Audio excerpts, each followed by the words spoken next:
Hey, bienvenue à tous dans cette nouvelle série de tests regroupant 10 questions sur le thème D, les notions diverses.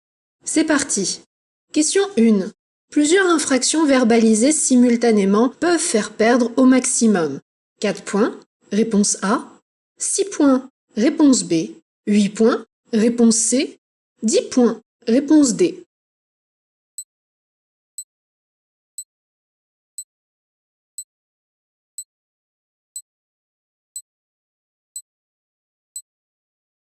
Le système du permis à points repose sur une notion de pédagogie. Le but est d'inciter le conducteur à changer de comportement lorsqu'il perd des points et non de le sanctionner en lui retirant immédiatement son autorisation de conduire. On lui donne sa chance. Pour cette raison, lors d'un contrôle, avec un cumul d'infractions, le conducteur peut perdre au maximum 8 points. Ainsi, si vous faites arrêter pour un refus de priorité, une conduite sans ceinture et qu'en plus vous étiez au téléphone, vous ne perdez que 8 points maximum et non 10. Attention pour les jeunes conducteurs en période probatoire, puisque leur solde de points est de 6 la première année et de 8 la deuxième, il est possible pour eux de perdre leur permis pour solde nul. Réponse C. Question 2. Une seule infraction verbalisée fait perdre au maximum 4 points, réponse A, 6 points, réponse B, 8 points, réponse C, 10 points, réponse D.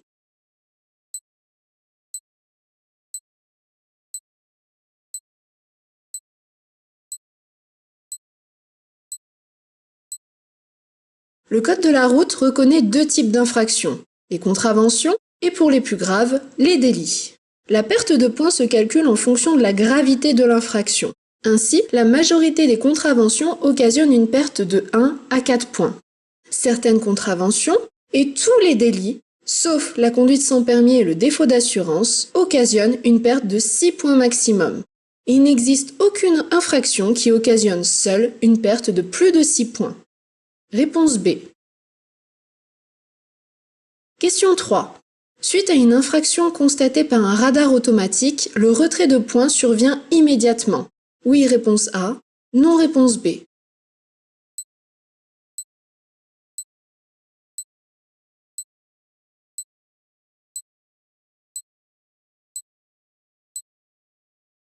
Le droit français prévoit à chacun de pouvoir contester une infraction. La perte de points n'intervient donc pas automatiquement, mais seulement quand je reconnais ma faute. C'est en payant mon amende forfaitaire que je l'accepte et que le retrait de points survient. Attention, ne pas payer l'amende n'est pas une solution pour retarder indéfiniment la perte de points. Après un délai de 45 jours, la contestation n'est plus possible. Ne pas contester, c'est reconnaître l'infraction et le retrait de points se fait. Réponse B. Question 4. Cette installation est correcte. Oui, réponse A. Non, réponse B.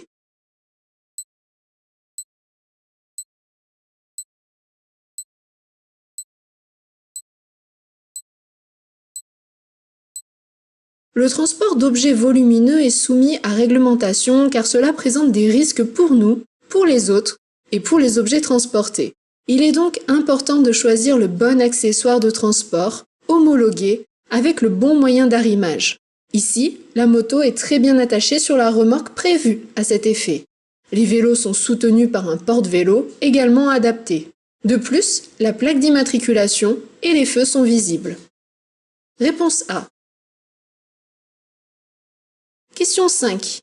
La présentation d'un éthylotest non usagé lors d'un contrôle routier est obligatoire, réponse A, facultative, réponse B.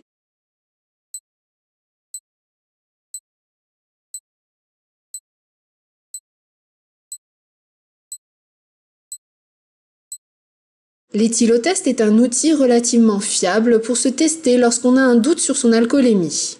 Pour cette raison, dès 2012, les automobilistes avaient l'obligation de posséder un éthylotest dans leur voiture, mais n'étaient pas sanctionnés en cas d'absence.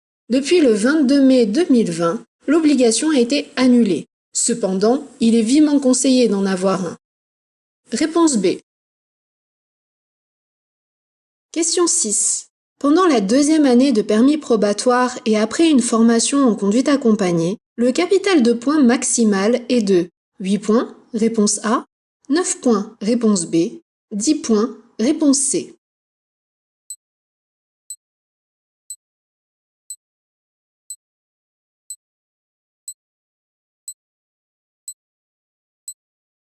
La conduite accompagnée permet d'acquérir de l'expérience pendant au moins 1 an en parcourant 3000 km minimum. Cette expérience est récompensée. Après l'obtention de l'examen, la période probatoire est raccourcie à 2 ans au lieu des 3 ans initialement prévus. Peu importe la formation choisie, à l'obtention du permis et durant la première année, le capital de points du jeune conducteur est de 6. Pour atteindre le solde de 12 points en 2 ans, il récupère 3 points chaque année passée. La deuxième année, le capital maximum après une formation en conduite accompagnée est donc de 9 points. Réponse B. Question 7. En cas de contrôle, je dois être en mesure de présenter mon permis de conduire. Oui, réponse A. Non, réponse B. Un éthylotest non usagé. Oui, réponse C. Non, réponse D.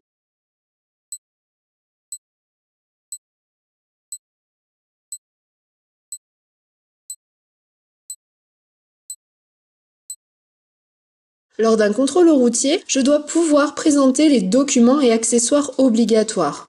Les documents obligatoires à présenter sont le permis de conduire, l'attestation d'assurance, la carte grise du véhicule et le contrôle technique à jour si le véhicule a plus de 4 ans de circulation. Les accessoires obligatoires sont le triangle de présignalisation et le gilet de haute visibilité. Depuis 2020, la présence de l'éthylotest n'est plus obligatoire, seulement conseillée. Réponse A et D. Question 8. En période probatoire, la perte d'au moins 3 points suite à une infraction oblige à suivre un stage de sensibilisation. Oui, réponse A. Non, réponse B. Ce stage permet le remboursement de l'amende forfaitaire. Oui, réponse C. Non, réponse D.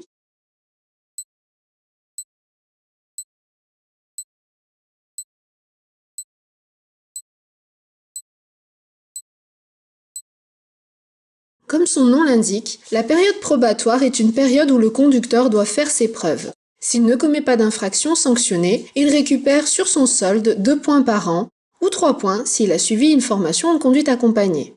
En revanche, suite à une infraction particulièrement grave, vu que sanctionnée de la perte de 3 points ou plus, un stage de sensibilisation est obligatoire. Le jeune conducteur recevra par courrier cette demande obligatoire et il aura 4 mois pour effectuer ce stage de 2 jours consécutifs. La fin du stage permet la restitution de 4 points maximum, dans la limite de son solde, et une attestation de remboursement de l'amende. Si dans une période de 2 ans, le jeune conducteur doit suivre à nouveau un stage obligatoire, l'amende lui sera remboursée, mais il ne pourra pas récupérer de points. Réponse A et C. Question 9. Pour le non-respect de la distance de sécurité, j'encours une amende. Réponse A. J'encours une perte de points. Réponse B. Je n'encours aucune sanction. Réponse C.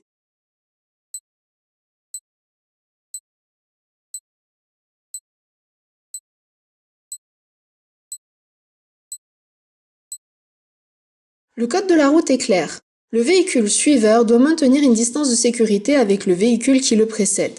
Cette distance doit permettre d'éviter l'accident en cas de freinage d'urgence. Elle correspond à la distance parcourue par le véhicule pendant 2 secondes. Le non-respect de cette règle est puni d'une contravention de 4e classe, soit d'une amende forfaitaire de 135 € et d'un retrait de 3 points sur le permis de conduire. Réponse A et B. Question 10. Ce conducteur a organisé correctement le transport des vélos. Oui, réponse A. Non, réponse B. Il risque une amende. Oui, réponse C. Non, réponse D.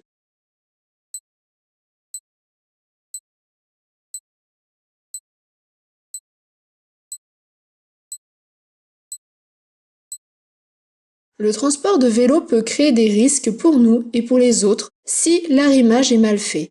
Outre qu'ils peuvent se décrocher et tomber sur la route, ils peuvent également masquer les feux de notre voiture, feu stop, clignotant, et aussi entraîner une mauvaise communication avec les autres usagers de la route. Ce conducteur a fait le choix d'utiliser le bon accessoire pour ses vélos. De plus, il a installé un ajout spécifique reprenant la plaque d'immatriculation, les feux et les catadioptres du véhicule. Tout est OK, ce conducteur ne risque pas d'amende. Réponse A, aider. Laisse ton résultat en commentaire, abonne-toi pour suivre d'autres vidéos et à bientôt!